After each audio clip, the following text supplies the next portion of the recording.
નમસ્કાર દર્શક મિત્રો, આપ નિહાળી રહ્યા છો N24 ગુજરાતી। તો નજર કરીશું આજના મહત્વના સમાચાર પર। આમોદમાં ઘર આંગણે પાર્ક કરેલી ગાડીનો ભાવનગર નજીક રોહિસા ટોલ પ્લાઝા પર ટોલ ટેક્સ કપાયો। નેશનલ હાઈવે ઓથોરિટી ઓફ ઇન્ડિયાનું વાહન ચાલકો પાસેથી રૂપિયા ખંખેરવાનું કૌભાંડ। આમોદ નગરના ગુજરાત સોસાયટી વિસ્તારમાં રહેતા બાબુભાઈ બરફવાળાની ગાડી શુક્રવારના રોજ ઘર આંગણે પાર્ક કરેલ હતી, ત્યારે ભાવનગર નજીક આવેલા રોહિસા ટોલ પ્લાઝા પર ટોલ ટેક્સ કપાતા તેઓ અચંબિત બની ગયા હતા।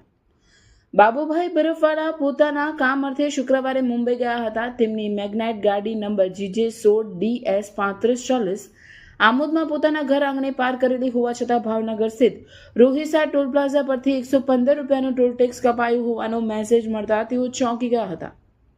આ અંગે બાબુભાઈએ national highway authority of India સામે રોષ વ્યક્ત કર્યો હતો અને પોતાના કપાયેલા રૂપિયા પરત મેળવવા માટે ટોલ પ્લાઝાની સંબંધિત એજન્સી પાસે ફરિયાદ નોંધાવી હતી। અત્રે ઉલ્લેખનીય છે કે આમોદમાં ઘર આંગણે પાર્ક કરેલી ગાડીનો ભાવનગર નજીક રોહિસા ટોલ પ્લાઝા પર ઓનલાઈન ટોલ ટેક્સ કપાઈ જતા નેશનલ હાઈવે ઓથોરિટી ઓફ ઇન્ડિયાનું વાહન ચાલકો પાસેથી રૂપિયા ખંખેરી લેવાનું કૌભાંડ ચાલી રહ્યું હોય તેવી શંકા ઉદ્ભવી છે। ગાડીના માલિક બાબુભાઈ બરફવાળાનું કહેવું છે કે માત્ર 115 રૂપિયા પરત મેળવવા માટે 17 જેટલા પ્રશ્નોના જવાબ આપવા પડે છે, જે નાગરિકોને હેરાનગતિ કરનારો છે। તેમણે માંગ ઉઠાવી છે કે સંબંધિત ટોલ પ્લાઝાના અધિકારીઓએ સીસીટીવી કેમેરા ફૂટેજ ચેક કરીને નાગરિકોના રૂપિયા સરળતાથી અને ઝડપથી પરત આપવા જોઈએ। અત્રે ઉલ્લેખનીય છે કે અગાઉ પણ અનેક વાહન ચાલકોના આ રીતે ટોલ ટેક્સ કપાયા હોવાના બનાવો સામે આવ્યા છે, ત્યારે આ નેશનલ હાઈવે ઓથોરિટી ઓફ ઇન્ડિયાની ટોલ વ્યવસ્થાની ટેકનિકલ ખામી છે કે પછી જવાબદાર અધિકારીઓની મિલીભગતથી ચાલતું કોઈ વ્યવસ્થિત કૌભાંડ છે, તે ચર્ચાનો વિષય બન્યો છે। બ્યુરો ચીફ અલમાસ બાદશાહ, N24 ગુજરાતી ન્યૂઝ, ભરૂચ। જો આ મારી ગાડી નંબર છે અને જે સમયે ટોલ પ્લાઝા કપાયો અને મારી પર SMS આવ્યો તે સમયના મેં જીપીએસથી મારી ગાડી આમોદમાં મારા ઘર પાસે પાર્ક કરેલી હતી, એના ફોટો પણ લીધેલા છે અને એ પણ આ સાથે હું આપને આપું છું। નામ તમારું? બાબુભાઈ બરફવાલા। શું ઘટના બની હતી તમારી સાથે ટોલ બાબતમાં? ટોલ બાબતમાં મારી સાથે એવી ઘટના બની હતી કે શુક્રવારના રોજ હું સાંજે બોમ્બે જવા નીકળેલો હતો અને રસ્તામાં મારા મોબાઈલ પર SMS આવ્યો કે મારી ગાડી કે જે મારા ગામ આમોદ મારા ઘર પાસે પાર્ક કરેલી હતી અને એનો ટોલ ભાવનગર રોહિસા ટોલ પ્લાઝા પર કપાયો 115 રૂપિયાનો એવો મેસેજ આવ્યો। તો શું કહેશો આ બાબતે તમે?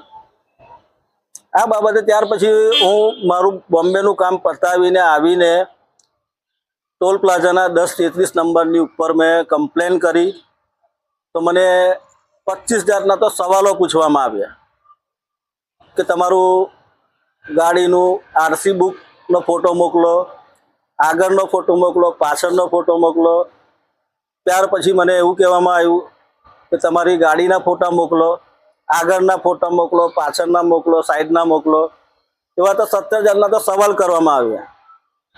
એટલે એક બિલકુલ ઓનલાઈન ટોલ પ્લાઝાનું આ નવું શરૂ થયું છે કૌભાંડ, લોકોના ખિસ્સા ખાલી કરવાનું। ગાડી મારી આમોદમાં છે, ભરૂચ જિલ્લાના આમોદ ગામમાં મારી ગાડી મારા ઘર પાસે પાર્ક હતી અને ટોલ પ્લાઝામાં પૈસા કપાય છે રોહિસા ભાવનગર।